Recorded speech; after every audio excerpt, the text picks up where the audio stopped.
Here comes Slim up the railroad tracks. Say I'm a hard-living, hard times man, and don't look back. Guitar Slim.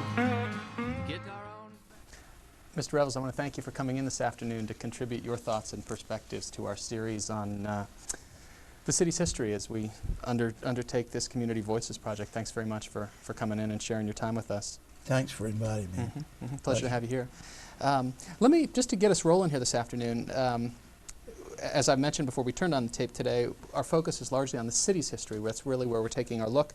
But I think it'd be very interesting if you could talk a little bit about the background that brought you to Greensboro in the early 60s, especially since race and ethnicity will be such important factors in the city's history. Maybe reflect a little on that theme as you recount your own personal history. I came to Greensboro in 1962, 63. I was promoted to branch manager by this company I was working for. I was living in Charlotte. And so this is how I got to Greensboro. I was born in Robeson County. It's one of the largest counties in the state. And in that county it was a triracial situation, black, white, and American Indian. And I grew up where we had segregated public facilities, segregated schools. We had 3 entrances to the theater. We had 6 bathroom facilities that are public facilities, 3 water fountains, and we had it was delineated. All races had their place. No opportunity to go to a restaurant. I was 18 years old before I had an opportunity to sit down in a restaurant and order from a menu because the food that we did get was handed out through the window to the blacks and the Indians in this county. In that county, growing up, the educational opportunity for public education was only at Pembroke State University. That school was started in 1887, and it was $500 was given to the Indian community by the state, and with the proviso that it must be spent within a year and or returned back to the state treasury. And so this was the first time that the state of North Carolina had taken the responsibility of acknowledging the native people and their educational needs. And this institution then grew into what is now the University of Pembroke, University of North Carolina at Pembroke. My wife graduated there in '58. When she attended in the first year, it was all Indian. So we could not attend North Carolina State, we could not East Carolina, Chapel Hill. All that was out of the question. I was 21 years of age and had never met a professional Indian other than a minister and a teacher. We could not go. We were denied those opportunities in the state. So there was no role models other than a school teacher. So I and my cousin was the first to attend Wake Forest University and graduate. I attended 2 years at Mars Hill. Mars Hill was a Baptist college and was always sensitive. They started taking American Indians, the Lumbees, back in the 40s. So when I went to Mars Hill, it was a junior college. I wanted to transfer to Wake Forest. It took a lot of people speaking up for my cousin and myself before they accepted us. And this was in the 50s. And the black got to Wake Forest in the 60s. So this attempt to have an education other than a teacher, it was very difficult because your private schools, a lot of us could not afford it, and there was no scholarship programs back then. So a lot of my friends beat the system because they might have a relative that lived out of state, and they would graduate from a particular school in Detroit, or a lot of Indians went to Detroit, a lot of them went to Baltimore, in 11th grade, and so then their transcript would show them graduating from a school out of state, and that's how they could get to go. We got a few through that way. That's called passing. Back into the public schools, Public University of North Carolina. Yes, Yep. and we had a few to get through, but they did not go as Indians. They had to go as white. Right. And so, yeah. Let me ask you this. Tell me, you get notice from your employer that that they'd like you to transfer to Greensboro, North Carolina, up from Charlotte in 1962. What measure would you have taken to Greensboro in that year? What did you feel about the transfer? well, I had the job that I applied for earlier, and was promised the job by the branch manager later on when they did a background search. This was while I was in service, 82nd Airborne. I was promised the job based on my scores and based on my college transcript and everything, but when they found out that I came from a Indian community which was not integrated, that we did not associate with whites, and I was denied that job. I had a friend that I graduated with Wake Forest earlier, and he had told me this, and so I had reservations, because I did not want to teach, and I had reservations, and so I said, if I get me a job, I'll prove to them that I can be successful and I can do the job. So my last year, 2 years with the company, out of 50 states, and I was the top salesman for this company. So I knew I could do the job. I'd proven myself. And what was so ironic about coming to Greensboro is the same thing in Robeson County. A black could not tell me anything about racial discrimination because I suffered it. I know as much about it as any black today. Denial of public accommodations and education. But then in Laurinburg, I could go right across the county line, and I could go in any restaurant. I could go to the theater downstairs, and didn't have that problem.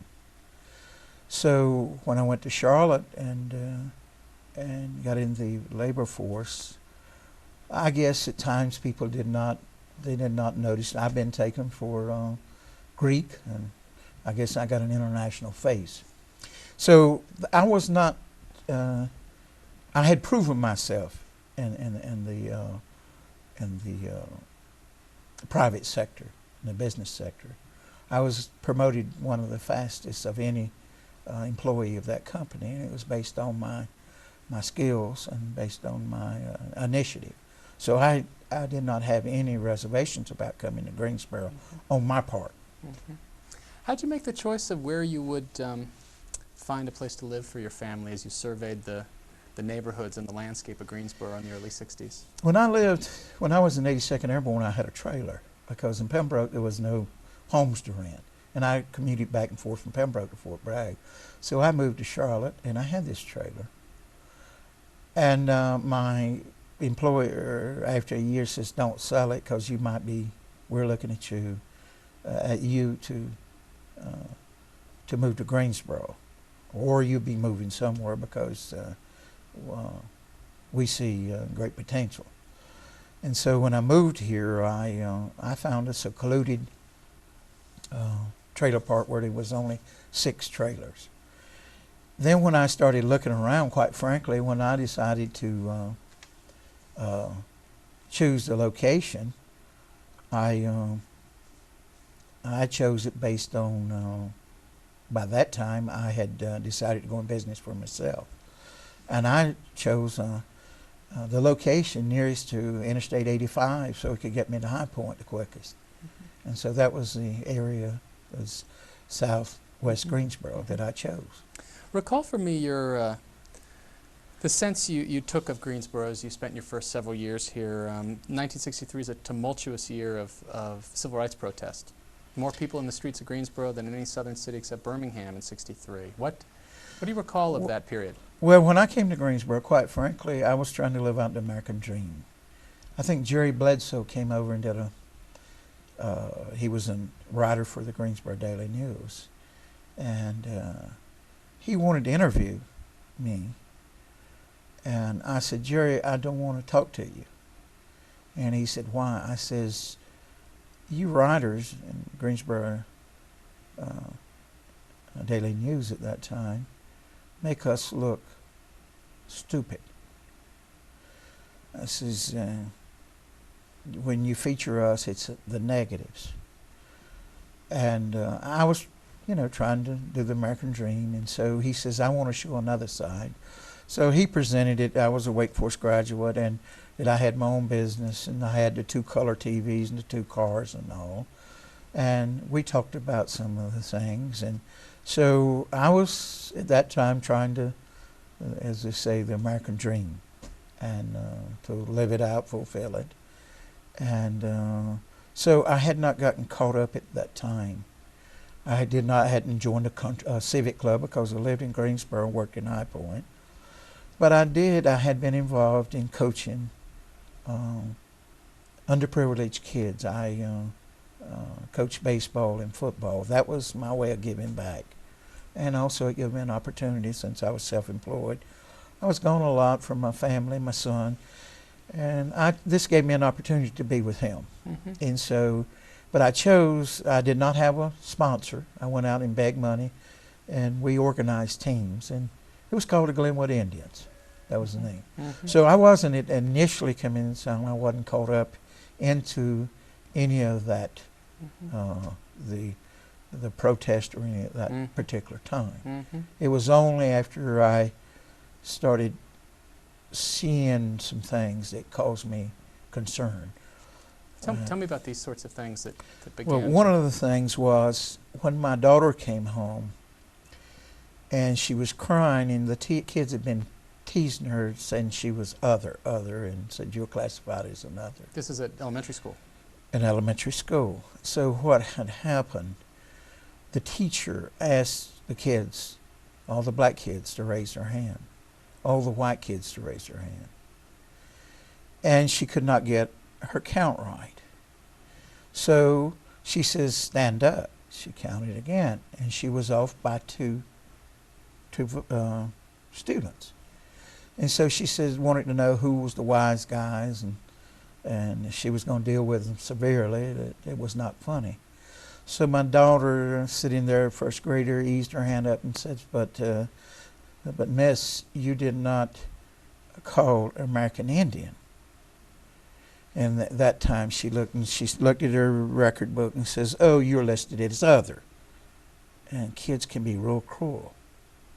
And so she came home crying and all upset. And so that was one. Then later on, my daughter wanted to go out for cheerleading for the school, and the PA system was turned on that morning, and the principal made the announcement that the eligibility would be chosen, a third on race, black, third white, and third based on merit. Well, the kids got to teasing Jennifer, said, "Gee, you don't fit any of those," and got to teasing her. And so I had thought about, too, Greensboro. When my wife came to Greensboro, she applied at Greensboro to teach, and she did not get a job. She got it in the county. My aunt applied, and she did not. She got it in the county. So I took a look, and I said, there's 5 Indian women teaching in the county, but not one teaching in the city of Greensboro. So I said, there's got to be something wrong. And so I went down and visited with the superintendent of the schools, and I told him these are some of the concerns I had. Of course, he told me HEW had approved the forms, and this is the way it was going to be. And I said to him, and I looked at him real straight, and I said, Dr. House, my kid, when you list as other, can be a shoe, a cat, or dog, or whatever. And I will not stop until we get that classification changed.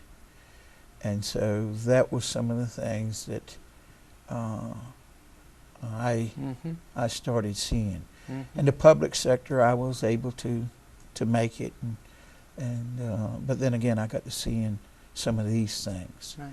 How about, excuse me. So then later on, as things progressed and time progressed, then I got to talking to other parents, and then I found out that we had a Title IV program. Congress, in their wisdom, recognized that American Indians in the school systems throughout the nation were such a small group that they did not have the skills to interface with the teacher, educational levels, either to go before the school board. So they provided money, and it was called Indian Education Title IV money. Well, I was down in Pembroke one day, and someone asked me, said, Lonnie, is the school system in Greensboro applied for this? I said, it's been funded for 5 years.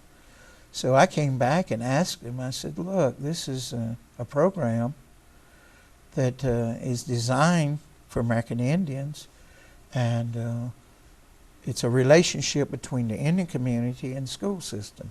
They said no, and they had not thought about applying for it. So at my insistence, I says, let's apply for it. So I wrote the first grant. I never, but I took it down, and Mr. Fred Cundiff, he was the program officer. He was a black gentleman, very helpful. And so we got it funded, and then this enlightened me as to the many problems that American Indians had in this community. For example, 95% of the American Indians in this county come from down in Robeson County. They were Lumbees. So in our community in Pembroke, we never had to think in terms of being Indian. We never had to question it. Because when I got up every morning, the school bus driver was an Indian, my teacher was an Indian, the janitor was Indian, the principal was Indian. When I went into town, the police chief was Indian. So the parents of these school-age kids then started leaving due to mechanization. They were tenant farmers. Professional Indians went to Charlotte. So they came up here wanting to work in the mills. To Greensboro. Yes. A lot of their parents couldn't read and write because of the living on the tenant farms, the white tenant farms, and they had to stay out, and the landlord demanded them to keep their kids out to work the farm. And so when they came here looking for jobs, and we did a little survey, and we found out that we had approximately 90% dropout of American Indian kids in this school system, because coming from Robeson County, not having to question their identity, and getting in a school system that was not prepared, wasn't sensitive, they wanted out, because they might be in Archer Elementary or wherever by themselves, and they were different, and kids can be cruel. Sure. And so they wanted out. So little by little, I started observing this. Mm-hmm. Before these sorts of experiences, it seems then perhaps that you had not really thought of being active in civic affairs and assuming political roles. Is that fair to say when you were starting your business? Well, when I first started business, it was getting at I came up here, and if you were, it was difficult. I had, if you were an Oxnard Locklear, it was hard to get a credit card. It was hard because that Locklear and Oxnard was very pronounced. They knew you were Indian. And so getting a loan for a house, as I later found, or getting a credit card, it was very difficult. So I was trying to make a business go over in High Point. That's where I initially set my business up. And I knew a lot of the furniture industries, manufacturers, and so I did not want to move to High Point because High Point at that time was a have and have not town. It was a manufacturing town. So I felt more comfortable here in Greensboro, and I drove back and forth. But that's right. I was trying to make a business go. Mm-hmm, mm-hmm. When did you move your business to Greensboro? In 73. Oh, as late as 73. 73. Okay. My wife wouldn't move over. She was teaching at Ragsdale high school. She taught there 13 and a half years. Had a successful, but then again, I'll never forget, she came home a little disturbed when they had the mergers of the Teachers Association. She was wanting to become an officer, and some of her black friends says, Ruth, you're going to have to run as a white because these are our slots. So more and more we found ourselves in a community that where race played a part. Mm-hmm. Mm-hmm. As an individual in Charlotte, and as my wife an individual in Charlotte, on their own initiative and we can make our way. But then again, you started the children in the school system, and there were certain things happening that all of a sudden it impacted you. When you decided to get interested in get involved in politics, what led you to join the Republican Party? Had that been your... Well, when I was in Charlotte, I'll never forget it, I was a young Democrat. Because in Robeson County right today, it's 99 within the Indian community. It's about 99% Democrat. I volunteered to work for this candidate. In Charlotte, early 60s? In Charlotte, yeah. So I went into this room, and they had a chalkboard, and so the campaign manager got up and says, and drew a circle of Charlotte. And then he drew a section. And he says, now, here's where we've got to work. He says, this is Myers Park, and this is where we've got to concentrate. It's a wealthy white sector of Charlotte. Yeah. And says, this one we don't need to bother with. And I raised my hand, and I said, why? Why are we excluding that? He said, oh, that's the black community. We've already got that vote. He says, but now, this rich section here might go Republican. We've got to work it. And so I thought about growing up in Robeson County, and I thought about, and this was the attitude in Robeson County. We've got their vote. And to me, I said, I didn't like it that here was a group of people being taken for granted. And I witnessed that. I came to Greensboro, and Ralph Walker was a friend of mine. He's an appeals court judge now, but he was running for the House. And so I talked to him, and I deliberated, and I thought about Judge Elrita Alexander. She was a black lady. The first lady, I think, to attend Columbia Law School, first licensed in North Carolina. And she wanted to run as a judge here in the early 60s, and the Democrat Party told her she had to wait her turn. So she said, to heck with this, and so she went over and signed up to become a Republican and got elected. So I thought about the Republicans here with San Lon. I worked for RAF, and people would tell me there's no need to work the black community because they're not going to vote Republican. So I thought about it. I says, in Charlotte, they were taken for granted, and in Greensboro, they ignored. And so I set out then, based on those experiences. I says, once I got involved with Ralph Walker's campaign in 1970, he was a good friend of mine. He was county attorney then. And so we had a good rapport. I then chose, I changed in 68, I believe it was, to Republican. And these were things that shaped, because I said, and I looked at it, I said, there's going to be a two-party system in this state. And we must, as minorities, we best be sitting at both tables. When you're playing a game of cards, if you're playing poker, if you don't ante up, you can't play. And so you can't come to the table if you don't ante up. So recognizing this, then I chose to become a Republican.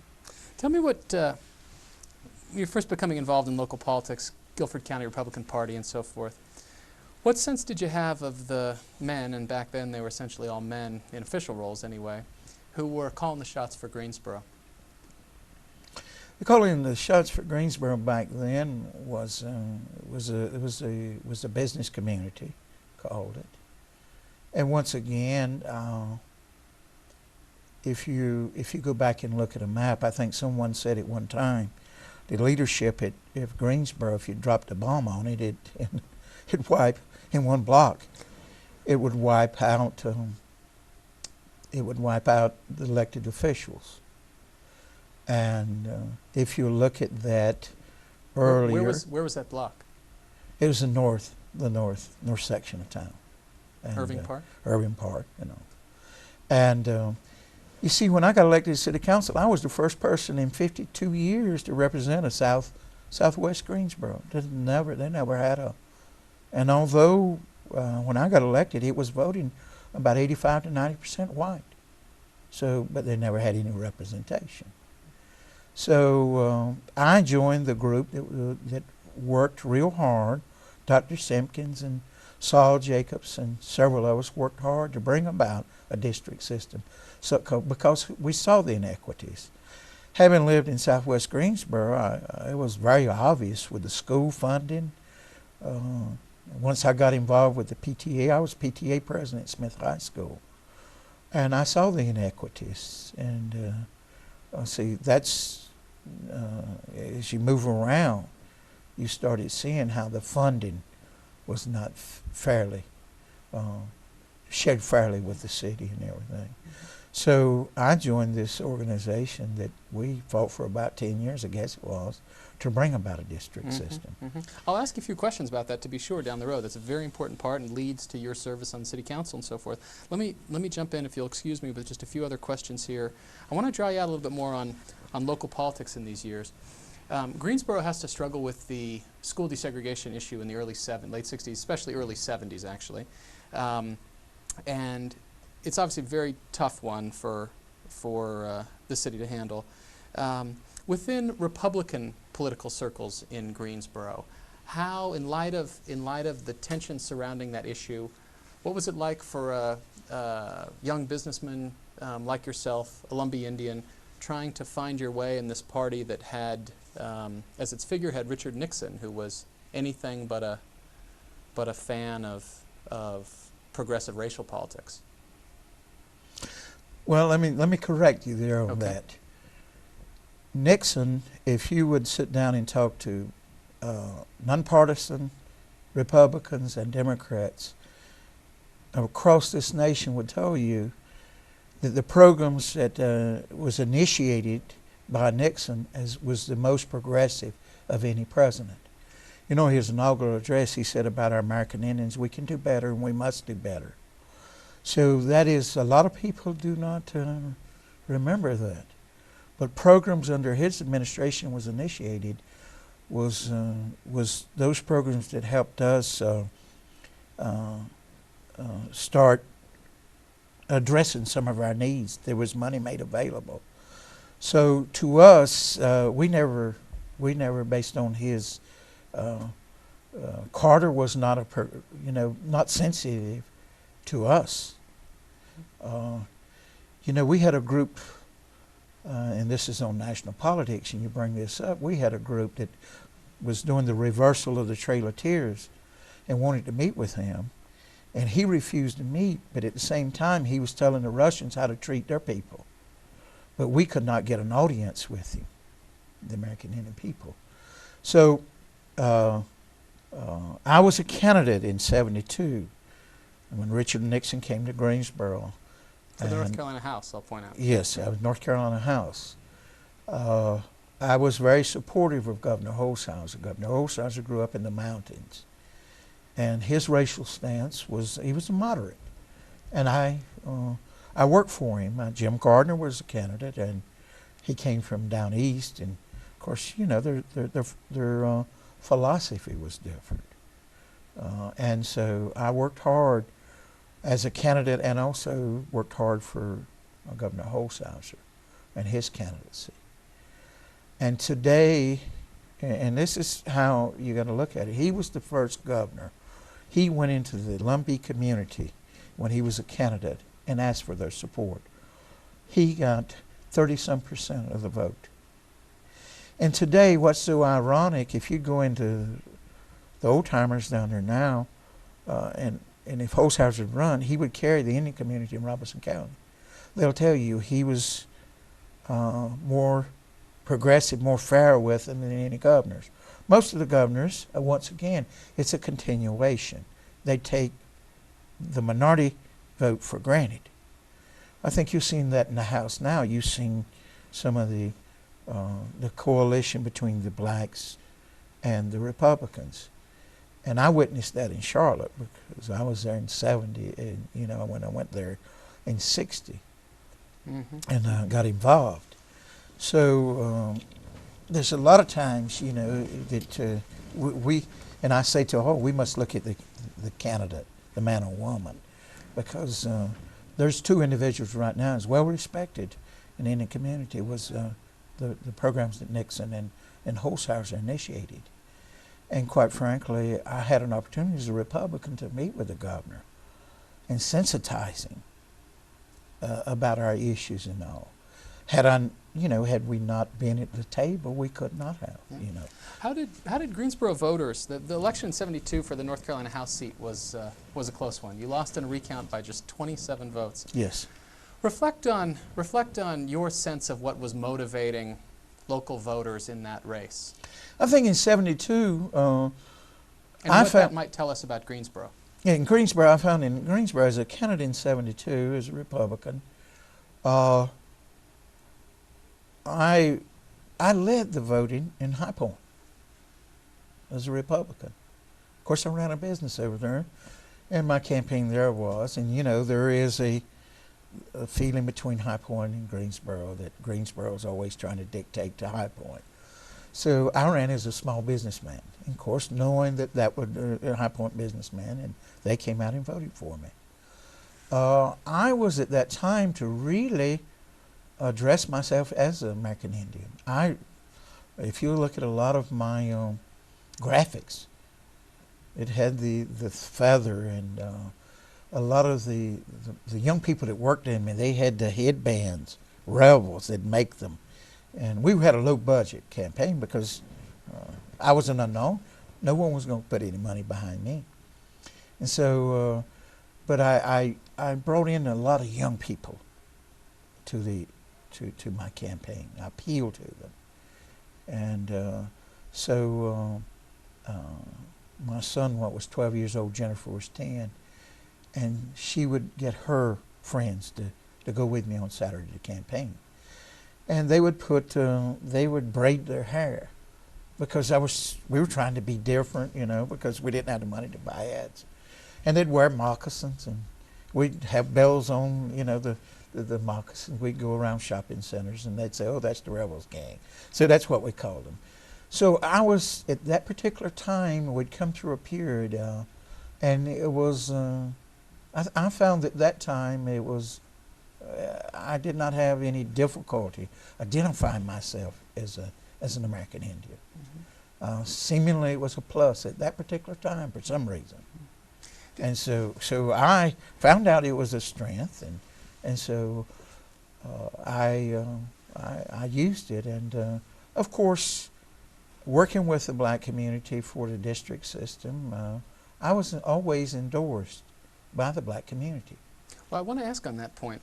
The effort to move towards a district system of representation at city council level will unfold later in the 70s, early 80s. In these early years, what sort of relationship as a candidate did you have to Greensboro's black community? What share of the black vote did you capture? Did you ever see a breakdown by precinct, I'm sure? Yes, in '72 it was very, very pronounced. Of course, in '74 we had, in Representative Gibson and myself at that time, we talked about it later on, he led an all effort in '74 to have the black community vote straight Democrat. And I got caught up in that, and I did not do as well because that was the Watergate era and all. But in '72, I came from, I only spent $2,000, ran county-wide. There was 15 candidates. I think there was an independent and 7 Republicans, 7 Democrats. And I almost pulled it off, and that was something that no other Republican ever. McNeil Smith, he was really well known here, Democrat. He took him twice, and Henry Fry twice. I almost pulled it off the first time in '72. But then again, I think when I went before the committee, I'll never forget it. It's almost like this, and they had a big semicircle, and they were interviewing me. And Sorry, the committee? Yes, and I'd been told by the Republicans that they'll eat you alive. You're a Republican. Don't go in there. A lot of them, Republicans just did not want to seemingly take that harassment and that pressure that came from the black community. I said, I'm going. So, first of all, there's an attorney here now, Dansby. We laugh about it now. And, oh, golly, he locked in on me. He really, as a Republican, see. So I said, time out, time out. Let me just interrupt you 1 second. Set the stage. You're in front of the which committee? Citizens Association. Right, that's the fine. committee that interviewed candidates and endorsed them. Attorney Dansby is grilling you. Yeah, he's grilling me. He's on the committee. Right. And I'm a Republican. And he was, oh golly, he was just, and you were sitting there out in, and you've got about, at that time it was a large committee, seemingly about 50 people. And so I said, time out.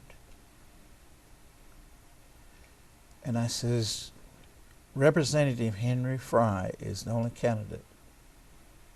And he was running then, too.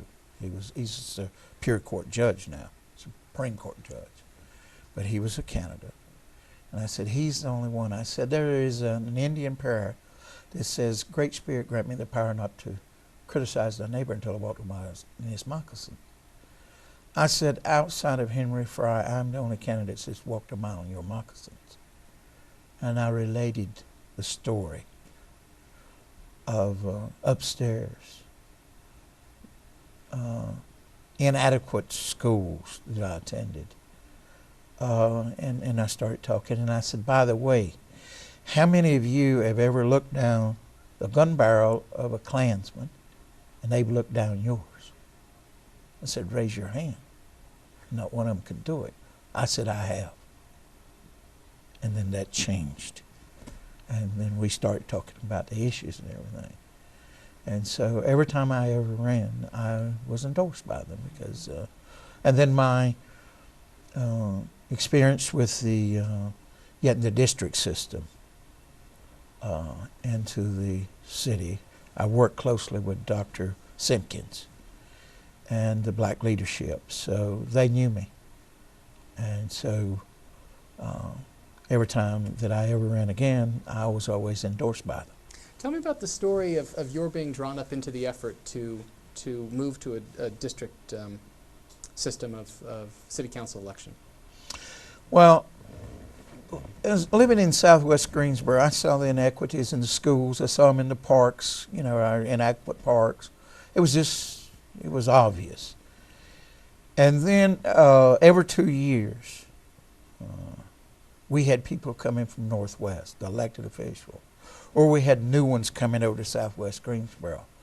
And I was active in the schools, and I was active in coaching Little League. And so they would always call me up, and I was a Republican. That was after '72. And they would say that we've got to do more for southwest Greensboro. We were not being appointed to boards and commissions. For example, when I got on the city council, the Coliseum had been in southwest Greensboro 25 years. And there was never an individual, there was never a citizen from southwest Greensboro appointed to that Coliseum commission. We had almost, when I got on the city council, we had almost as many people living outside of Greensboro on boards and commission as, I think there was 11 outside the city, not living in the city, and there was 12 in southwest Greensboro. And they were on boards that did not have any clout. They wasn't on the Parks and Recreation, they wasn't on the Coliseum and boards like that. And so the inequities that I witnessed And having it really dawned on me, and I could articulate those because exclusion is exclusion.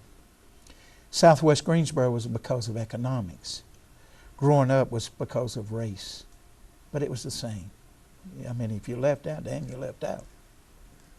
And so, I guess in a way, I was more sensitive to that, having grown up being excluded and living there.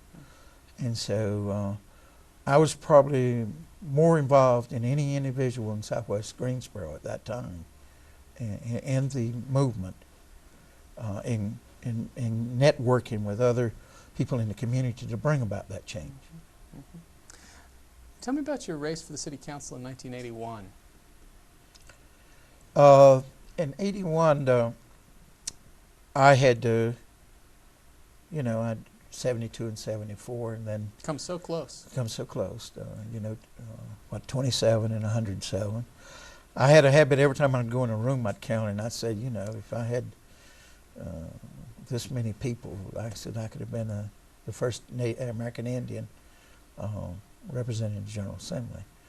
But I moved on, and so I had several people to ask me to run and encourage me to run. And so a group of my friends at a club I belonged to, they took up the money that night in pennies and nickels and everything, and so I went down and filed. You say club, which club? This was Richard's City Club. Then it was just it was a throw off to the Greensboro Country Club. Mm-hmm. Mm-hmm. He called it Richard's City Club. Mm-hmm. But it was this young group of business people that met there and everything. Right. And so How much money did it take to run in '81? And where'd you get your money? Who were these folks who were putting in their nickels and dimes? when I ran for the house in '72, most of my money came out of Robeson County, came from the Indian community. I didn't see, once it got down, and this is one of the things that we argued for, was once it got down to the district system, we said it would not take a person of means to run. And so I was in my printing business, and I could print my own. And so I just got organized people to help me and to work, and reached out on people that I'd coached in Little League football back then. They were maturing and getting older, and church people, and to work for me. And so you see in Southwest Greensboro, and even today, there's not the civic clubs there. So I did not have any. See, Southwest Greensboro was never a breeding ground for leaders. Historically, if you look at Greensboro, the leadership came from the JCs. It's not to that now. They don't influence. But when you look at Mayor Melvin and Carson Bain all the way back, they all came from the Doug Gallion. They all came from the JCs. But the Southwest, economically, socially, and all, there was not these line clubs and the difference. And usually, a lot of times, that's where you have your leadership emerging in a city. They develop the skills, and we didn't have that in Southwest Greensboro. Mm-hmm. I could not draw on those sort of agencies for help. And so I just had to run a grassroots. This is, every time I've ever ran, I ran a grassroots campaign. Mm-hmm. I know Joe Corey, when I got elected, I went by to see him, and I was not supposed to win because I was not endorsed by the downtown power brokers. And I said, Joe, you don't get much from me because you only sent me $50. We laughed. Joe Corey's one of the richest, he owns more land in Guilford County than any other individual, and his mall and all out there. So my funds came from a small amount. I didn't have any large amount. What was unique about that too, having been involved in in the push to get a district system, I had a lot of people said, Lonnie, I believe in you, but I'll give you money, less than $100. My name will not have to go on the list, because I have to do business with one of the boys downtown, and if they see me helping you,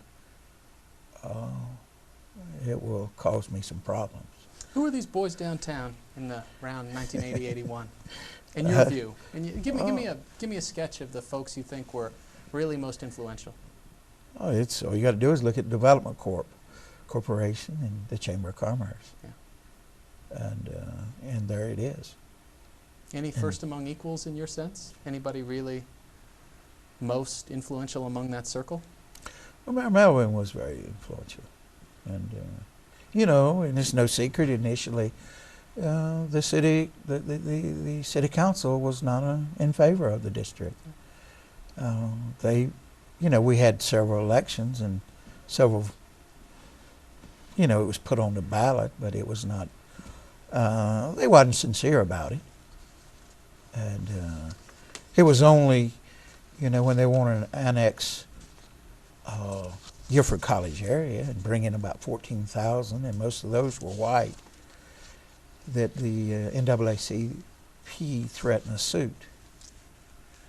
And the city fathers at that time was wanting that additional revenue and wanted to annex, and so it put them in a dilemma. Mm-hmm. So that's when they put it in. Mm. But I would say those that had pushed real hard for the district system was not the most favored in the community. Yeah, yeah. And I had been very vocal, and I had been very active in. I donated printing to the effort. Mm-hmm. How'd that affect your standing within the Guilford County Republican Party? Oh, it did not. Most of the leadership that was at that time was Democrat.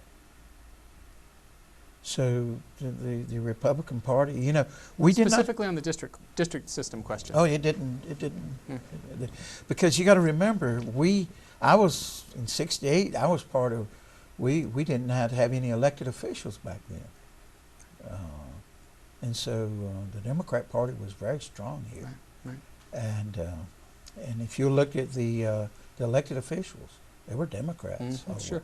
Because you had Henry Fry and Gilmore and Smith from my point.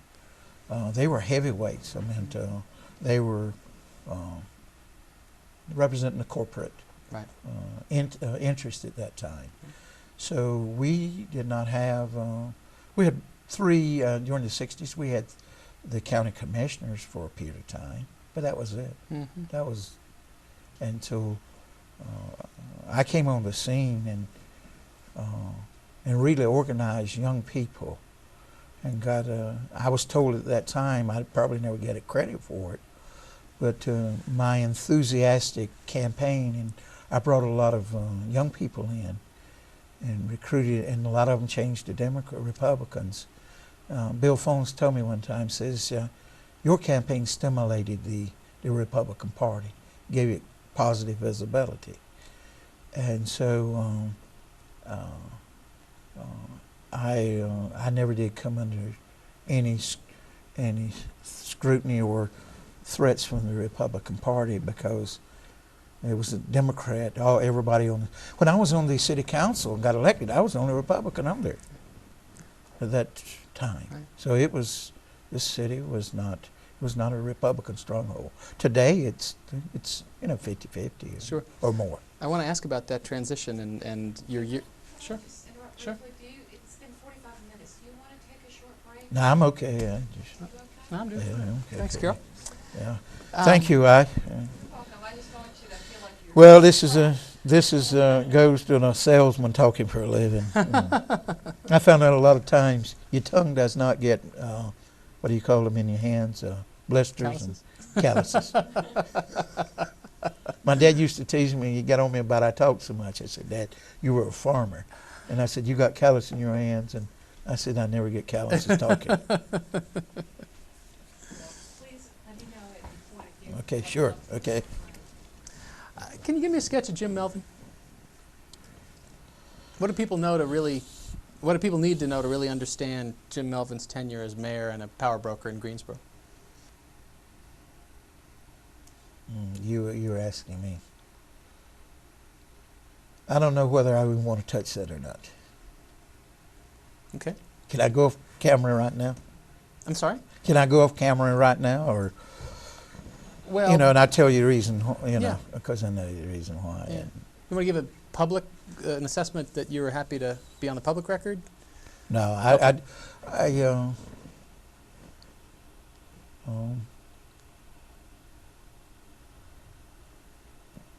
Um, just to say that I've never had a close working relationship with Jim Elliott. I know Jim, and Jim, the city council used to have public hearings in different parts of the city prior to budget, and they came to Peck School. And I went to that meeting that night and stood up. And I articulated some concerns about Southwest Greensboro and equities. And I said at that time, if we had someone elected from Southwest Greensboro, maybe some of those issues could have been attended to. And I says, we do not have anyone elected. And he said, yes, you do. And I says, and I went down the list. I said, Mr. Trotter's not from Southwest and all. And Jim, I could tell it teed him off. He didn't like it. And since then, Jim, you know, although I was in city council, we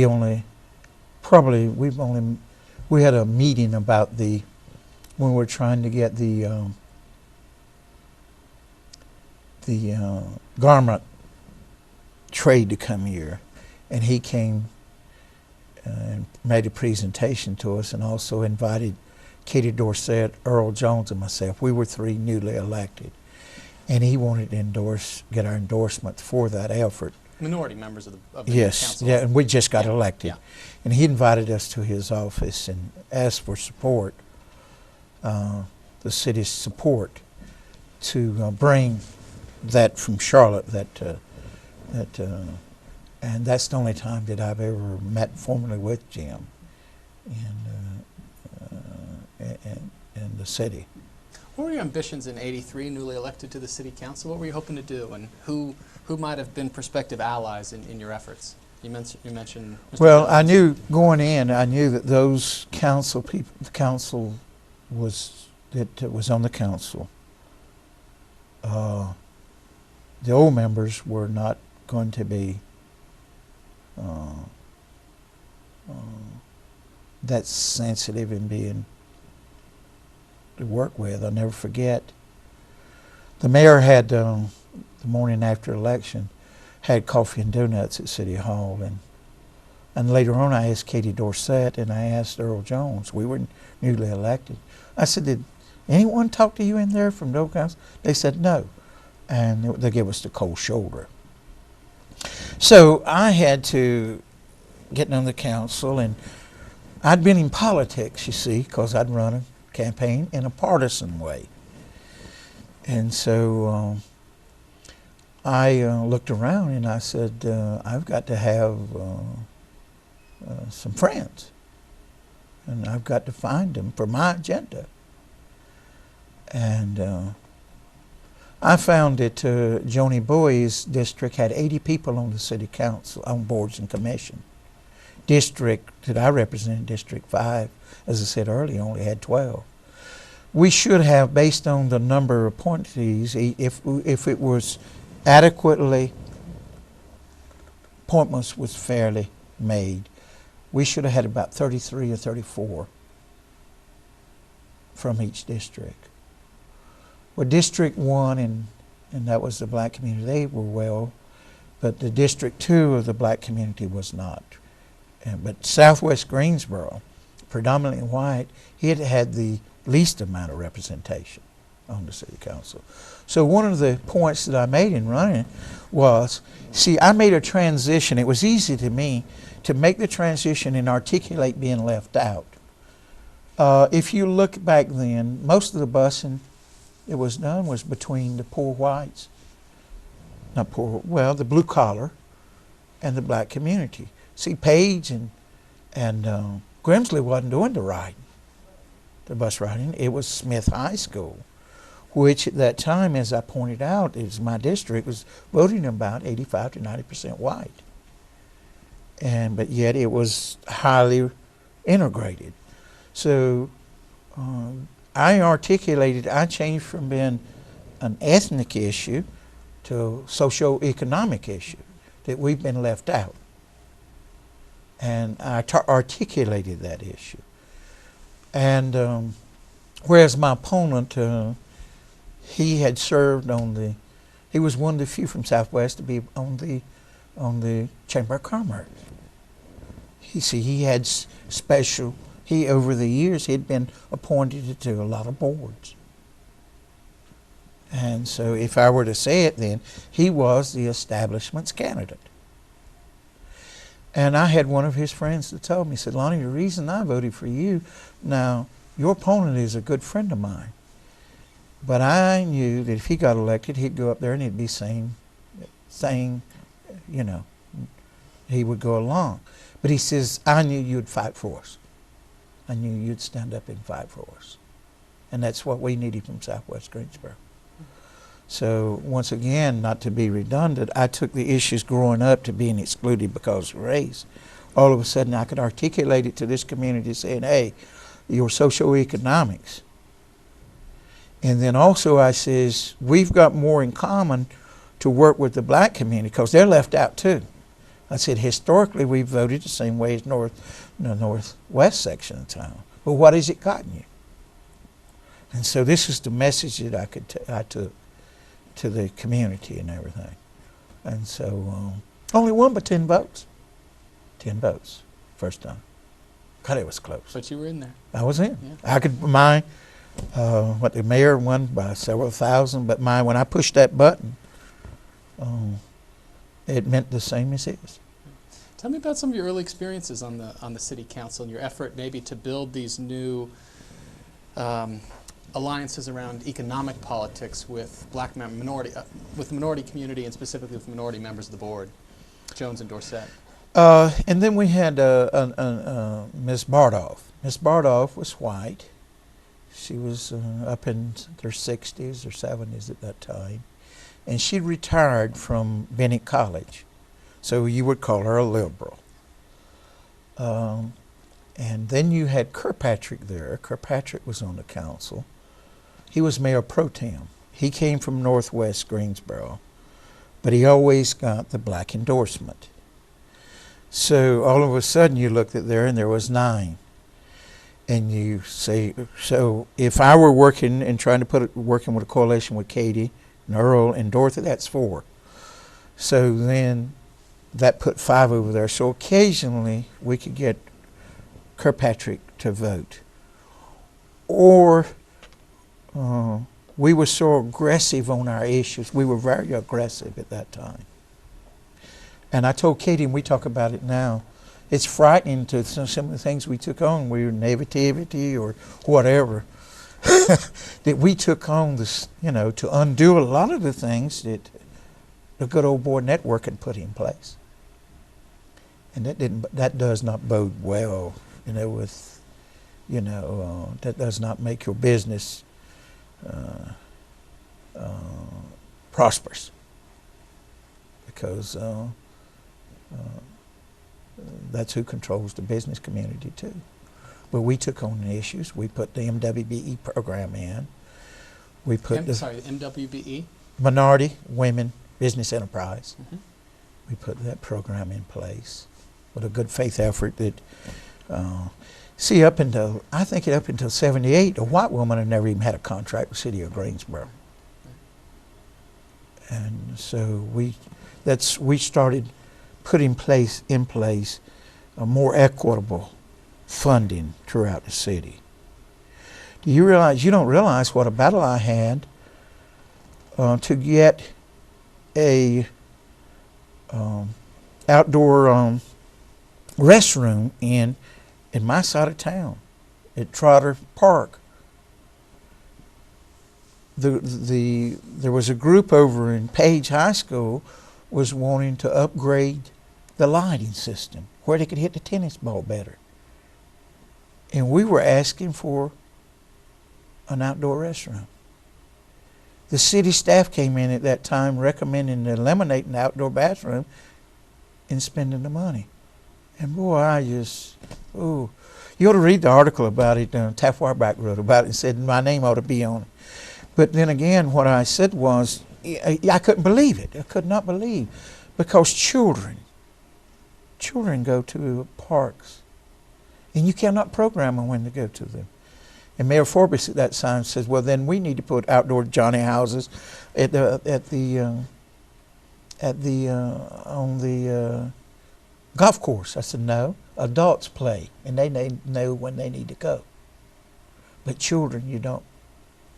And so this was the thinking of city staff and showing the inequities of a simple outhouse in Southwest Greensboro. And the city manager told them they had to cut the budget. And so they recommended to us to take that out. And so the Northwest could see the tennis ball a little better. So these are the things that the district system started to initiate and bring about. We brought about more equitable zoning because I had to live there. A lot of times we got bad zoning and let any businessman have what they wanted because they didn't have to live in that part of town, and they didn't have to contend with it. But I had to see my neighbors at church. I had to see them in the grocery store. I had to see them at school in little leagues. And so I was held more accountable, you see. Whereas at the large system, they could do it, and these people in Southwest Greensboro would never see them. And this is what really frustrated me. They'd come down and say, Lonnie, we need your help, a new candidate. And I'd take them around to the ball games at Smith High School, say, this is one person that's going to help us. But once they got on city council, you see, their loyalties was not with us. What kind of success do you think you had in your 6 years on the city council trying to sensitize the traditional elite in Greensboro to this new conception of a more inclusive politics? I think if you look at that period, we were very successful. And I'll have to say that John Forbes, initially he resisted, but then later on he grew. He grew with this initiative. At first he resisted it, but more and more he understood, and we could articulate that. And so I think if you look at the programs and looking at the equitable appointments on boards, equitable funding more, and it's still not where it should be, but we really worked hard at bringing change and to the city. And of course, you're going to constantly have to work at that. You're not going to say, okay, we got these programs in place and then sit back. And but I think if you look at that period, we really brought some changes. I know after I got over to council, Councilman Earl Jones told me, he said, Lonnie, about 4 years later, he said, it's not as fun as it used to be, because now it's more routine, because some of the things that we had to battle for and really to bring change. But in a sense, he was saying that he was pointing to the way that some of the new politics had been institutionalized, I guess. Yes. For the good. Yes, for the good, yeah. The battles is not Right. there, and that's what he said. He said, I enjoyed when I was first on the city council. Right. And now we got people, for example, I appointed 2 individuals from Southwest Greensboro on the Coliseum Commission, for example. See, historically, the Coliseum, for example, was defeated twice. One was, what, a 9 million? The other one was 7 million, 17 million. Then we came back and we passed to 46 million. And historically, Southwest Greensboro was the one that defeated every time, District 5. Because if you look at it, that was the way that the citizens over there got back at government. They say, okay, you're not treating us fair. And so we can get at you when you want a bond referendum, especially on the Coliseum. And so I was off in the council then when we passed it, but I was on the committee, and we put Southwest Greensboro District 5 in the win column by 80 votes, I believe it was. And it passed after 2 defeats. Looking back and taking the broad view, how significant was 1983 in shifting the essential character of politics in Greensboro? From what it once was to what it is well, now? you had prior to that, you had the business community and the wealthy making decisions for the total community, and there was not an avenue for input and access to that. There was not. There was no way to hold public officials accountable, because you had no one in your community you could go to if there was a problem to then bring that problem before city council. So it was one of in Southwest, and that's where I talked about, that was indifference toward government. They're going to do as they want to, so we can't do anything about it. And it was indifference. Mm-hmm. And so, you know, I ran for, you didn't talk about in 81, I ran for city council. Sure. In city council then, there was a hot contested campaign between Vic Nussbaum and John Forbes. Well, the blacks historically did not endorse in the primary. Well, Saul Jacobs, who had been a thorn in the side of the community, and he was well known in the black community, Vic was, he had some concern. If he did not get the black community to vote for him, Saul would get that vote, and then that would make him look like a weak candidate. And so he called me up. And I said, Vic, I can get through the primary. But he says, but I need for them to endorse. So the black community came out and endorsed. And so that shot a lot of us up, you know, in the primary. And that's when then Keep Greensboro came out with a vengeance. For the tape, tell me about Keep Greensboro for Greensboro. Oh, it was a slick campaign. I told him one time, the guy was so convincing that if I didn't know better, I'd vote against myself. We had debates. Carson Bain came over and debated in Southwest Greensboro one night, and he was talking about good government, and no one had ever absconded with money. And Dr. Bardolph got up and challenged him and says, this is not about absconding with money, because the council will not handle the money. We hire people to do that. And they wanted to talk about Chicago and the ward bosses and all this.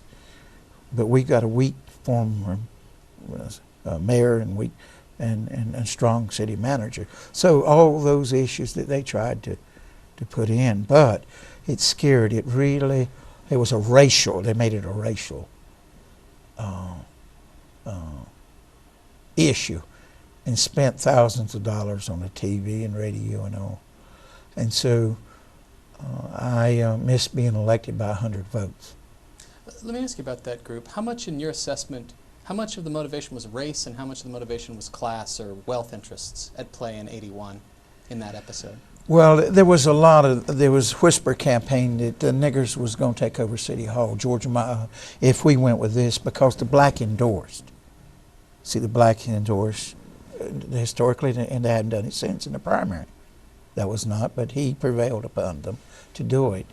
And they used that, the whisper campaign. And see, we had blacks on the city council at that time, and they got all wiped out. And so there were several things at play here. You know, the money interest, and then you had the racial, and they made it a racial issue in a way to cause people to come out and vote. You see, and that was the whisper campaign was. And I had that used against me in Southwest Greensboro when I ran for re-election. It was ironic. My opponent said that I was a Jesse Helms to the liberal white in Southwest Greensboro, that I was a Jesse Helms. And the conservatives, they told us I was handpicked by the NAACP and that I was a nigger lover.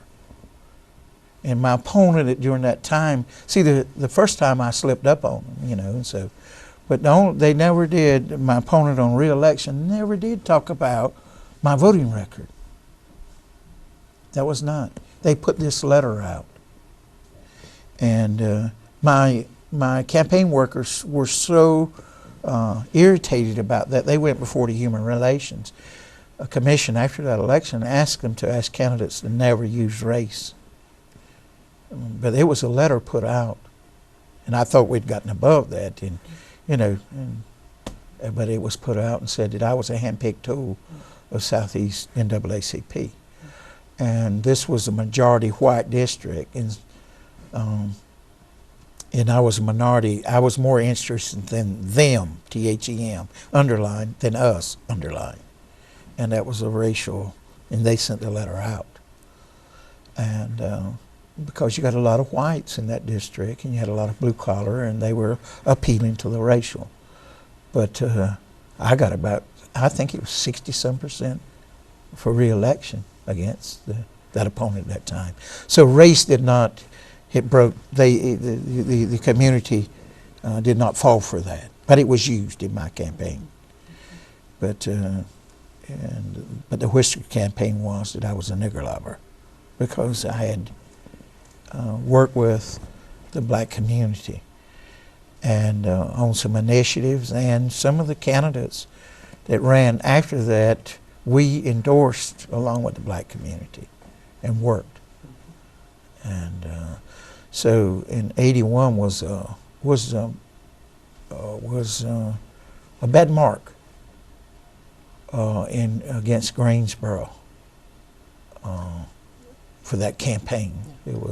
It brought out the worst in some of our people, some of our citizens. Hold that thought, the 81 episode, and think too of the famous sit-in Woolworths in 1960, a little before you got to Greensboro. Yes.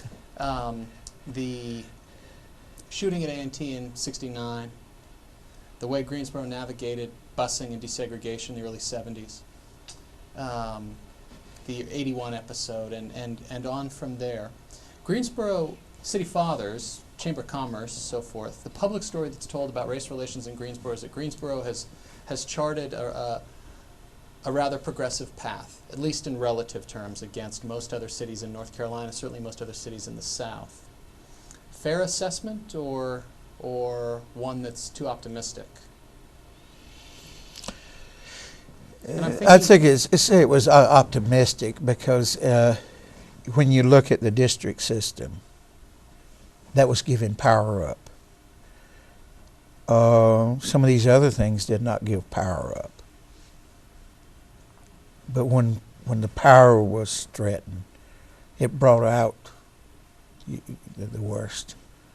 Desegregation, that did not take power away. Eating at a lunch counter did not take power away. But when you looked at, in 81, you looked at that, that was in the district system, that was power and there was every barrier possible put up to prohibit that, because right now we've got 3 African Americans on city council now, whereas after 81 there was no one on from the African American community on. So this it brought it out, and what's so unfortunate, if power is to be threatened again, I'm smart enough to know that you'll see those same factors at work, because now you don't give up economic power, or you don't give up political power. Political power and economic power is hard. And I had a guy told me one time the federal government had us on a speaking engagement in '72, black, white, and Indian, speaking to the farmers throughout the state, and saying, you better be more inclusive in hiring women and minorities. This one guy down in Williamston, North Carolina, he said, Lonnie, he said, I sympathize with you as an American Indian, but he said, those damn niggers is something else. And I said, wait, don't play that off against me. If I were to go to Robeson County and bring 40,000 Lumbee Indians into this community, you'd have the same attitude, because it would represent economic power and it would represent political power. And then there would be barriers put in place to inhibit or prohibit those adequately being used for the improvement of that sector. So this is why you constantly to look at political power and economic power, and how a group fights to empower themselves, and how then the factors is put in place to deny that empowerment. Women fight for empowerment. Ethnic groups fight for empowerment. Religious groups fight for empowerment. Armies take, they can take power itself. Politician, it's bestowed by the people. And but I always remember that when you bother within a community, the economics and the political, then that's when those forces will come to bear, and you'll see. I was amazed in '81 how much money was put, and they said it was in the paper where Carson Bean, I think, said it. I stand to be corrected. But he says, we went to coffee one morning and I came away with $30,000 to oppose those candidates.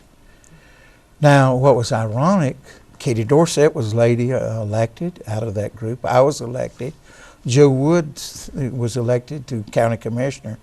So out of that group, I think 4 of us that was opposed in '81, eventually, Katie and it was on the city council and on the county commissioners. So out of that group, we prevailed, and most of us got elected eventually. It's been about a decade since you left the city council. I don't know if you have grandchildren? Yes, I got 4 grandchildren. Are they being raised here in Yes. Guilford County? In that decade, if you're a family person bringing up children of color in Guilford County, in Greensboro specifically, what would their experience be like today, these days? How far have we come? How far has the city of Greensboro come in? I have great concern, because right now we've got the redistrict, and I see the African American community very upset. I think, what if they got 3 members on the city on the school board? They have 3 members on the county commissioners. And I say to myself, Lon, if they're upset about what's going on, and they've got political power and they make up 30%, 33% of Greensboro, we should be concerned too as American Indians. Hispanics should be concerned. And so I have great cause to be concerned. See, after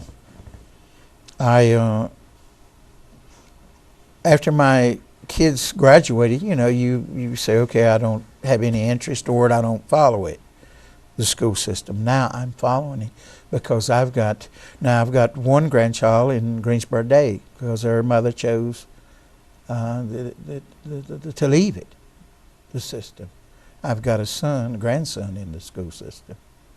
And so I have great concern now that what's going on. And once again, if you've got the African Americans, that's got 3 on the city council, 3 on the school board, 3 on the school board, and 3 county commissioners fund. And then they're saying the school is not sensitive, being sensitive to them, then it must be very insensitive to us. That's just by a process of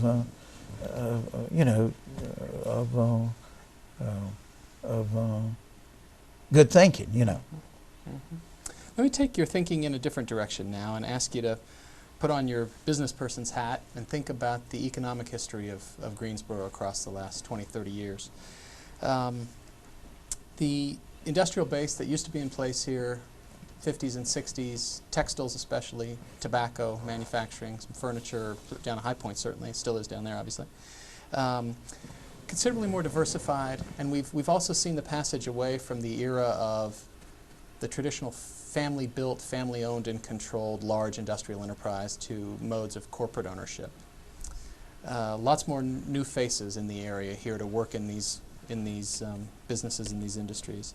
What's your sense of the city's economic fortunes as they've unfolded? What's your measure of the city's economic vitality? Is this a good place to do business? Has it been a good place to do business? In particular, what's it like to do business here as a minority business person? What you have, and this is what is concerning me, is corporate America. We've got American Express, but in the scheme of things, American Express, Greensboro is like a pimp on an elephant's back in terms of, now it used to be we had the cone industry that could give money and it was home base and they were viable and they could make decisions. And you have Jefferson, it's home base here that can make decisions. You've got, but then again, you've got all the textiles under threat. So all these other companies are coming in, but their management, they're not home office. And one thing that's hurting us, is you see we do not have a home bank. Look what First Union and Now B of A. Pardon? Now Bank of America, Nations Bank. Yeah, Nations Bank. I was searching. Yep. And I was trying to think. It was Nations Bank. Look at the impact they have in Charlotte. We do not have a home base, and look what's happening in Winston with Wachovia and BB&T and the impact that's having. We do not have that. So, and then with the mergers, this is a cause for concern. Now, give you an example. When I was on the city council, I went to my first meeting in New Orleans. And Cameron Cook, who is an attorney here, we were on the board at the same time. We went into this work session. And the guy looked and says, Greensboro, North Carolina. Oh, y'all got the textiles. Says, we used to have them in the New England states. And says, now y'all got them, but they'll be in the third world countries. Pretty soon, what are you going to do? So that evening over dinner, Cameron says, what will we do? So he and I agreed that we would talk to our council members, and we were looking at maybe bringing economic development in-house. Then I said, no, Cameron, why reinvent the wheel? Chamber of Commerce is there. So we gave them $100,000. And Tom Osborne, our former city manager, then he was over as manager of the Chamber of Commerce. He told me later on, said, Lonnie, that helped us get American Express. I think we were in competition with Nashville and Richmond. He says that little stimulus that y'all gave us and the county gave us really helped to do surveys and get reports and do studies for them. And if we had that, not had that funding. So we were part of that thinking, that new council. Now when Mayor Melvin's there and he was economic development and all, I think the most that the chamber had ever got from the city was 18,000. Well, you had these district people and all coming in and working together to the first time ever to work with the Chamber of Commerce and say, we've got to make a change from a manufacturing town to a service town. It's just a fact of life because Burlington industry was under threat of buyout, and then Cone was having it.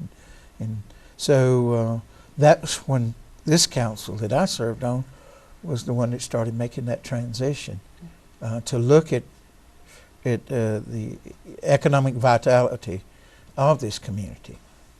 And so, but it's a cause for concern because once you do not have home-based, then if American Express, for example, wants to do something in Greensboro, they've got to call the home office somewhere else. If a bank, a branch bank of Nations Bank wants to do something here, they have to call Charlotte.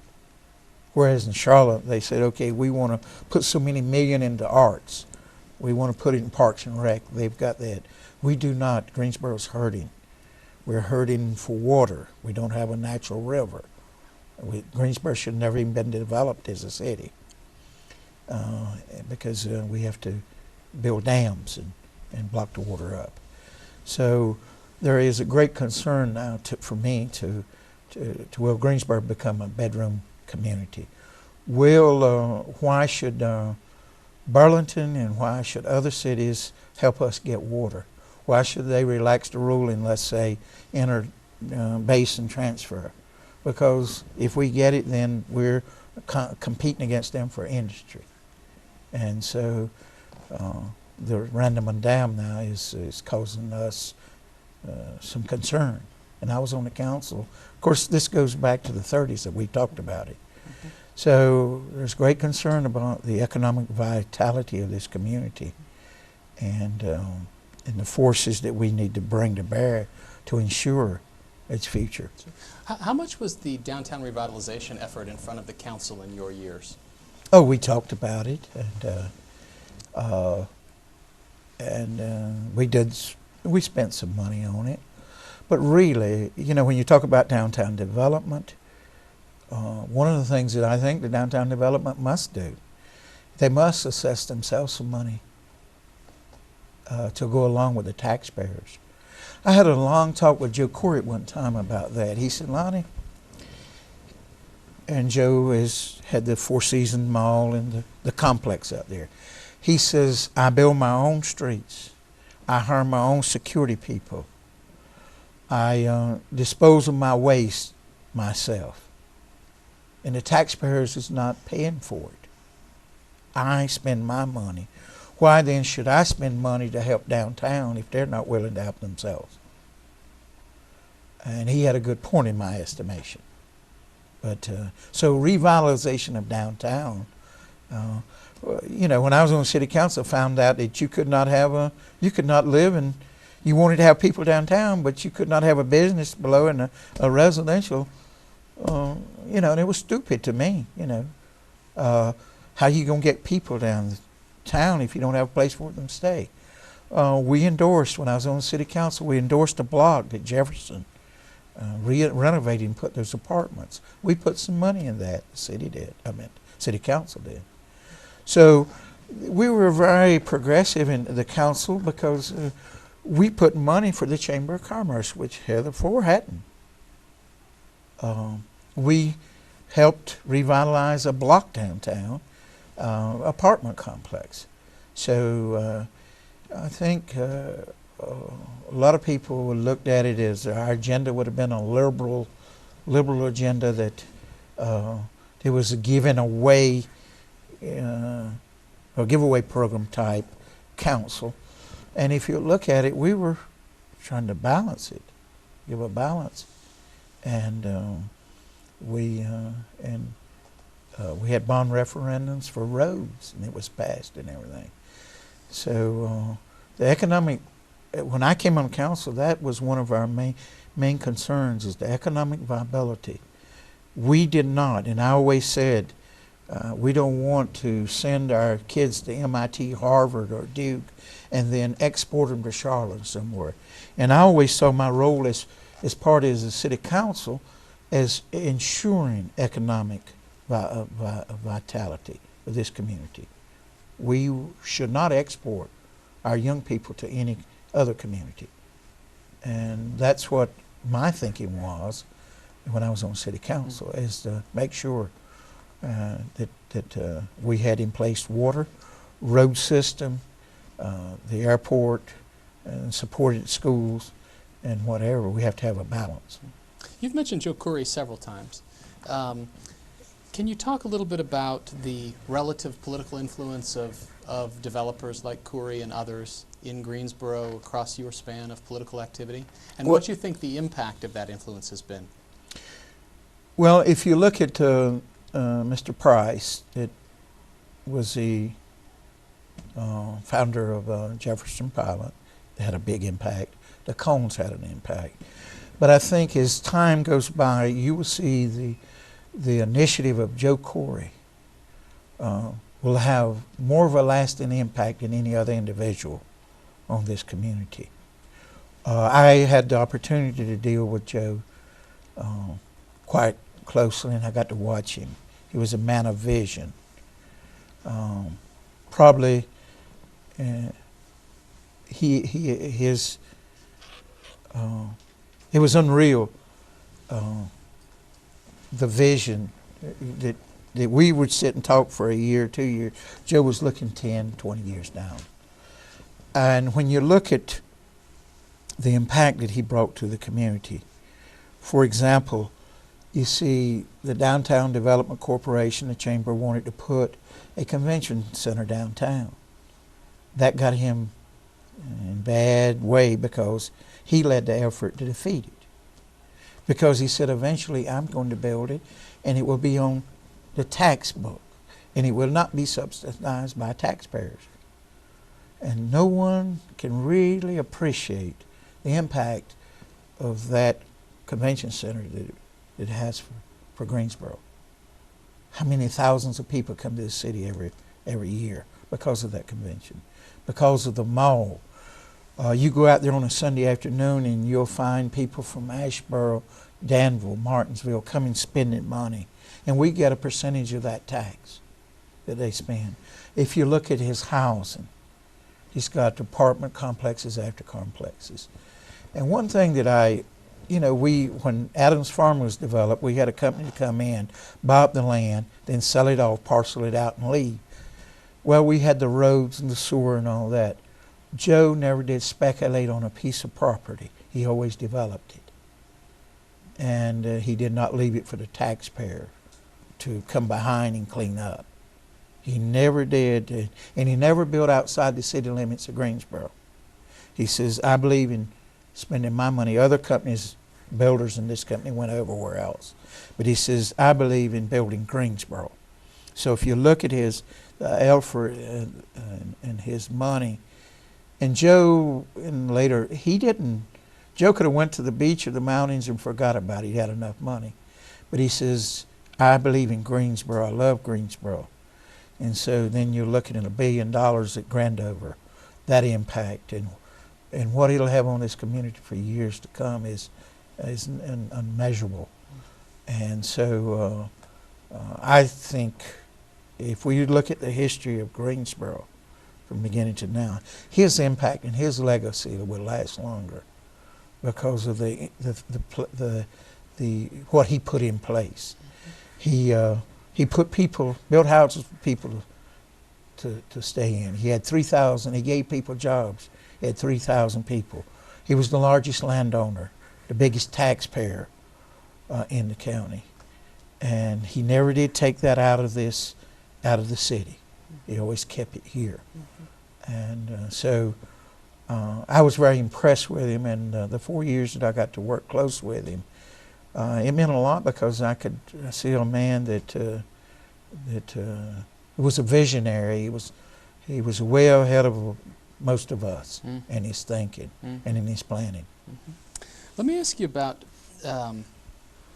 about the demographics of the city in recent decades. There are more faces in the city today than certainly there were when you arrived back in the mid-'60s. And then there were few Native Americans here in the county, in the city. Some number more now, but still a very small relative proportion. Can you tell the story of the Guilford Native American Association? And as you tell that story, when the point is reached when, say, Hispanics are frequent enough in the cityscape of Greensboro, and Asian Americans are numerous enough that they begin to be a part of the social landscape as well in significant numbers. Well, in the early 60s, mechanization came. If you find most of the Indian tribes in North Carolina lived in the rural area, well, then mechanization forced, they were tenant farmers. So they came with limited education, they came to Greensboro looking for a job. You know, of course, now when the Montagnards came in, the Lutheran service already had them a house. And I was reading about the Kosovo couple coming in now, and they've already got a... In today's paper, right? Yes, in today's paper. And they're going to have them a car, and they're going to have them a home, and they're going to get them a job. When my people started coming, and then American Indians coming, there was no such welcoming mat out here. So they had to find their way. And a lot of them could not read and write. Coming to a city with no skills. They were farmer workers. And it was very difficult for them. On a social basis, during that time, late 80s, 50s, and in early 60s, there was a pronounced area, the whites on one side, the blacks on the other. All of a sudden, the first people of color coming to the city were the American Indians, and they were trying to find their place. Should they go to white schools? And that was a debate, you know, people want to know. And then they had a court suit when the Person County Indians came in here in the 40s, whether they could go to school or not. And so when these people of color, you know, American Indians started coming in, we had our young men that would go in these bars during that time. And all of a sudden, then you got some rednecks, and there was a new group in town. Well, they would make racial slurs.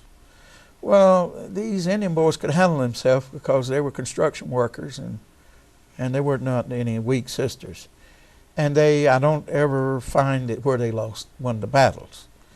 Well, again, then the bar owners and the store owners and all the rest saw that was a problem, and they started barring them from coming in. See, this is the first dealings with it, because the blacks stayed in their part and the whites stayed in theirs. And so then later on, the police officers then, they would rough handle, I found out, rough handle guys because they became afraid of them. And sometimes the boys would use the blade, you know. And if he was outnumbered, he'd use his blade in a minute, you know, to get, you know, if he felt like he was outnumbered.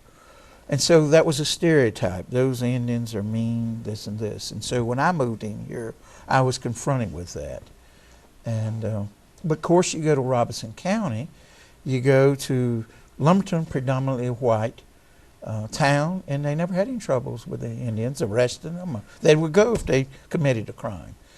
But here, the police officers were afraid, and they'd beat them up and all. So then I spent some time, at one time, going down, and every time we had a class of police officers to graduate, I'd speak to them and tell them why we felt and how we would been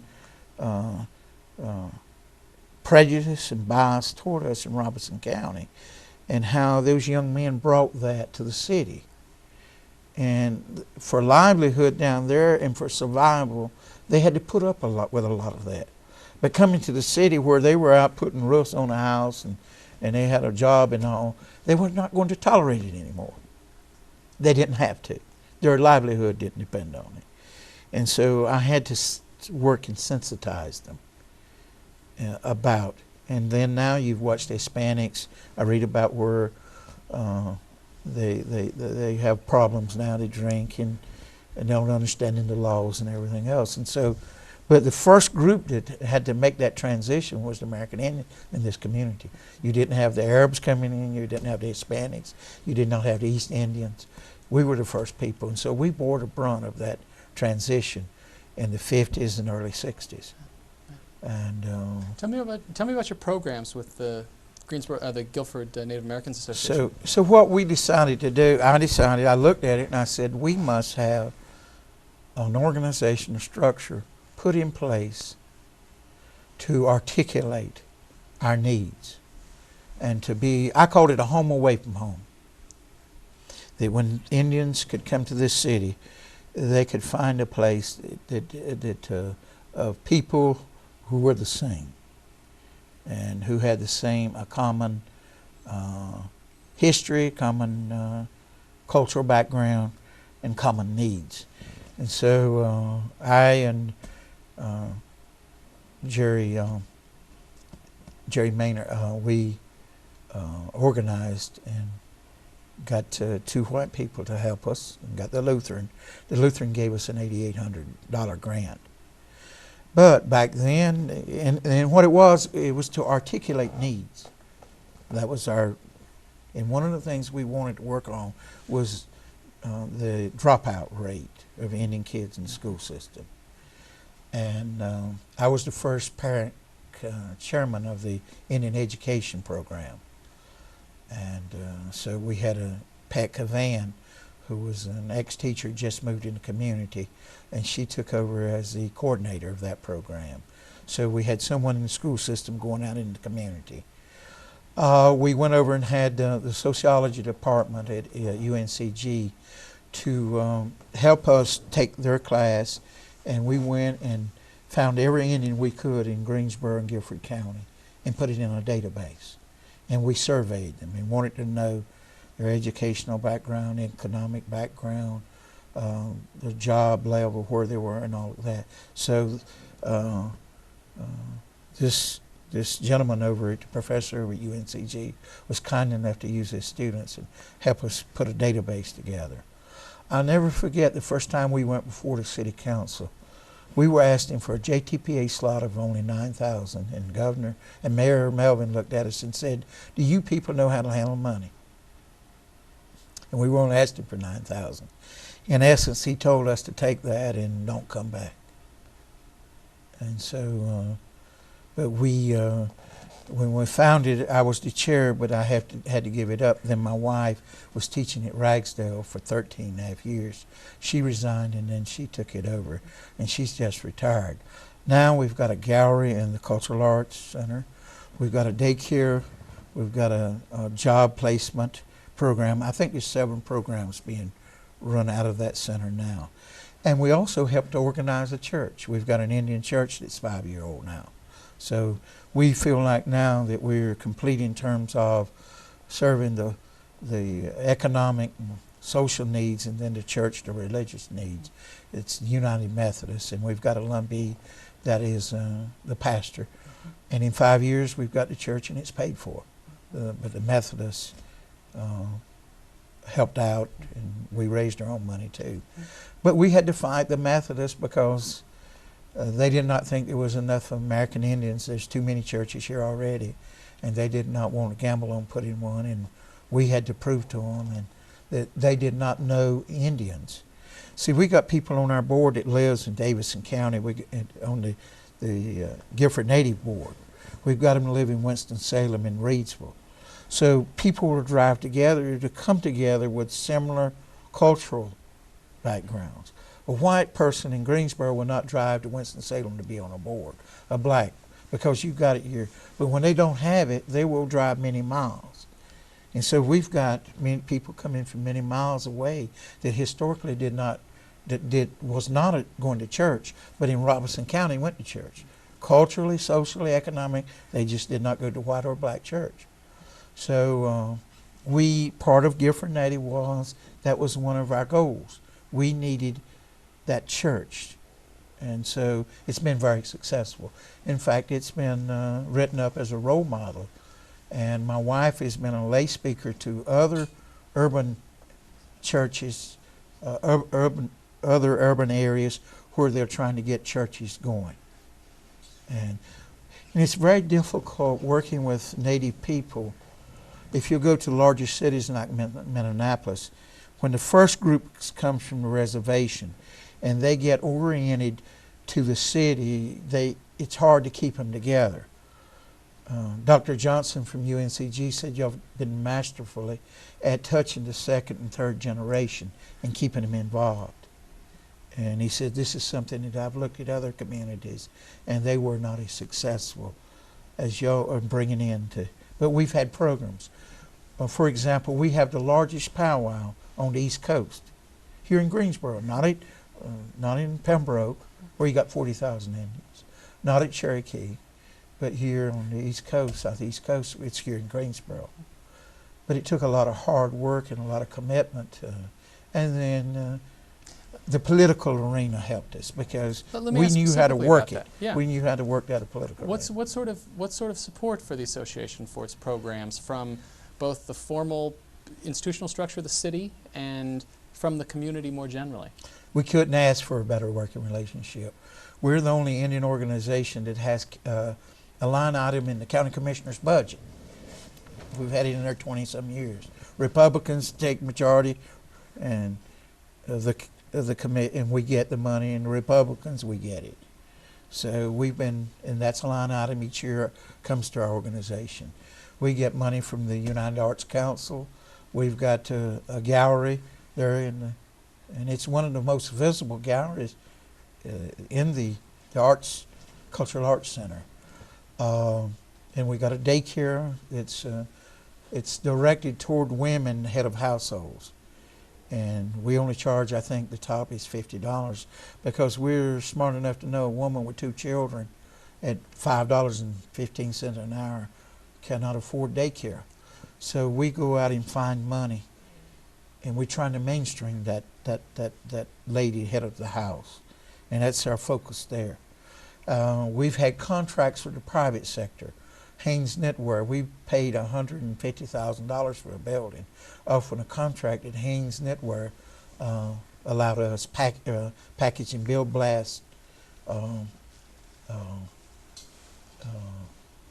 underwear. But we lost it, but at one time we had that. And so the profits then was subsidized other programs that give for Native. And so this is how we just did not see it. The only thing that we're guaranteed at Give for Native is a $50,000 JTPA Indian. It's set aside for Indians. Right. In this county, it's 50. All the rest, we had to get out and earn it and write proposals. So we've had a good we've had a good working relationship, and this proves that once again Charlotte has, unfortunately, it's the richest city, but they've not for one reason or other, they have not developed the relationship with, the powers to be in Charlotte. So they're struggling. Right, right. But I think our political involvement and doing a good job with and we never had an audit exception. One thing we found out that white people, the system, should I say, they don't want to give you money in the first place. And if you misappropriate money, that's the first thing they'll say. They don't know how to manage money. Well, they'll kill you. They don't ask how good the program is. It's can you account for every dollar? And so one of the things that we've been very strong on is our books. Anyone can come in and look. Mr. Revels, we have about, I'm informed we have about 5 minutes left, and I'd feel remiss if I didn't have you recount in what summary fashion 5 minutes or so will allow the Lumbee clan confrontation and your role there. And this took place in January 1958. And what was happening, there was an Indian lady married a white and was living in the community. And so the Klan, this was coming in burning crosses. And So they said that they were going to have, the Klan was going to have a rally. And so our Indian leadership went to the county sheriff and says, look, go to the Klan leader. His name was Catfish Cold. He was a revival tent preacher that went around from community to community. Ask him not to come in our community in burning those crosses. We're a peace-loving community.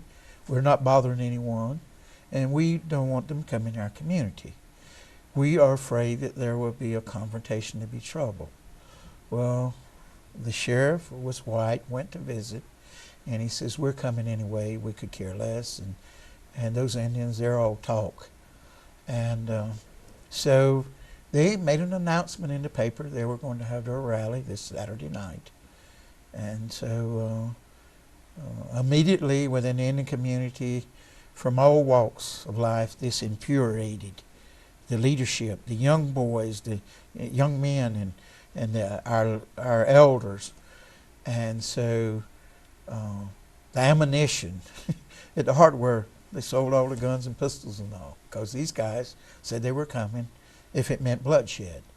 So they were on this white farmer's property, and I was in Wake Forest, and so I came down for it. My mother did not want me to go, but me, I sticking my nose in, and so I decided I wanted to see what was going on. But I decided I better get me a pistol, so I borrowed me one, because I didn't know, if you're going up there and everybody was armed, then you better be armed also. So when we got there, the Indians were standing on the road, looking across and about 100 yards away. They had a flatbed truck, and they had a banner, KK, and then they had the cross, but it wasn't lit. And so the older leaders in the Indian community says, well, we're just going to scare them up. And that was what they were saying. But you got to remember, old men make war and young men fight them. So the young, energetic 18, 20-year-olds, they wasn't wanting to do that. They didn't want any part of that. They wanted to go in there and teach them a lesson. And they were wanting to be a little more violent. So as we watched what was going on, I stood behind the line, and this news reporter from Raleigh came up, News and Observer, and he says, I'd like to circulate around, but I'm afraid. I'm white. So I said, I'll tell you what, if you will take me down and let me see the guard standing at the entrance of this, just look at him and see what, get a little closer to view, I'll get you through the Indian line. And he said, okay. So I said, stand back, guys. And I said, we got a news reporter. And so he looked at us and, and asked some questions. So we went down. And so the guy was standing there, and he had a pistol on, he had a 30-30, and he says, now, you being white, I was standing where he couldn't see me. He says, these Indians are full of talk. He says, you going back on the property here, and you're going to be safe. And he says, they're full of talk. They're not going to do anything. And so 30 minutes later, he was crying, and we'd taken his guns and taken his head off, and one of the gun guys said Indian said he was going to hunt with that gun. He didn't need it to be. And so anyway, but someone had found out that they brought women and children to Klan. See, we didn't bring our women and children. And so the leaders came to me and says, Lon, we got a problem. We're afraid with these young men with these guns will start shooting. And world opinion will be against us if a woman or a child is killed or injured. So he says, go to your friends. Because I was in college, but some of those guys, I'd worked on the farm with them, and they were no patsies. I mean, they'd take you on in a minute. And so I went to them, and I started saying to them, and I told this one guy, I said, Doc, I know that you're not afraid of any man that walks, but I said, you would never harm a one-minor child. He said, no, hell no, I said, well, there's women and children down there. You got to don't use these guns. Because some of them said, well, shoot, why go in on them? Why don't we just stand here and just open up on them? And because we told them not to come in our community, and why not do that? So we went around and asked them not to, and prevailed upon them. So we then, when they started, when we went in on them, they had a little old generator that was playing Onward Christian Soldiers, and they had the banner up there, and when we went in on them, so I had to stick my head in the. I went around right at the front of it, right, and so there was a tussle between one clan and one Indian, and so the chant was from the Indian was saying shoot him, and all of a sudden someone shot the light out. They had a little old generator, and it playing the record Onward Christian Soldiers, and that light bulb hanging down, and so all of a sudden, and then the shooting started. And so I got under a car because I didn't want to try to make it out of there. And the thing that I really still hear is those children, those women, children crying. And so I started yelling, and the guys under the car with me started yelling, stop, stop. And so when it stopped, the shooting stopped, I jumped up and ran over, and there was a mom. I can still see her.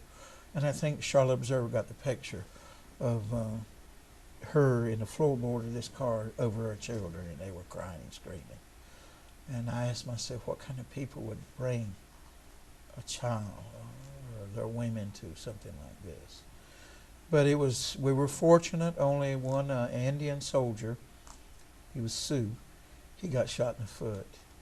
And it was, I don't know, you could not replicate that again without a lot of people getting killed. Why, I don't know how that many people didn't.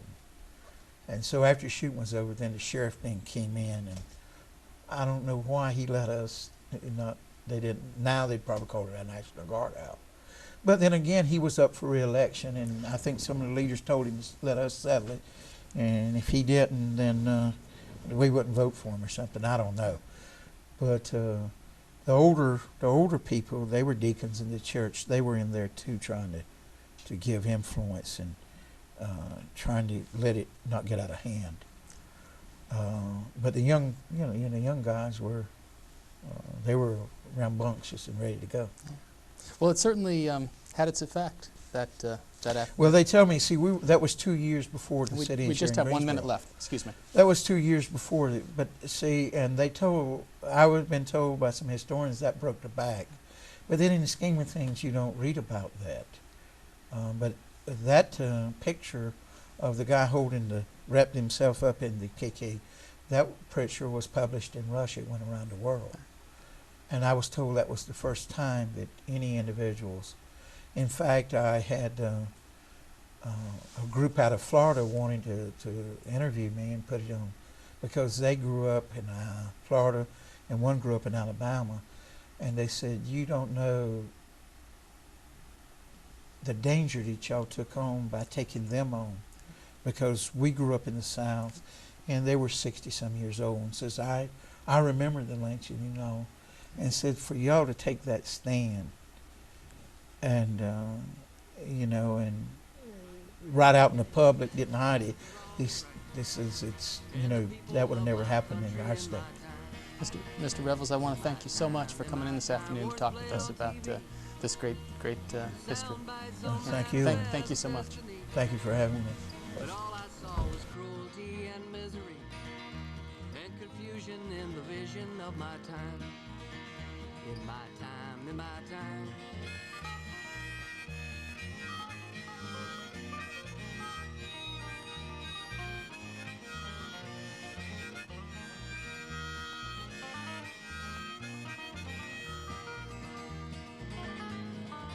Saw 7 horses gallop across the stars in a dream last night.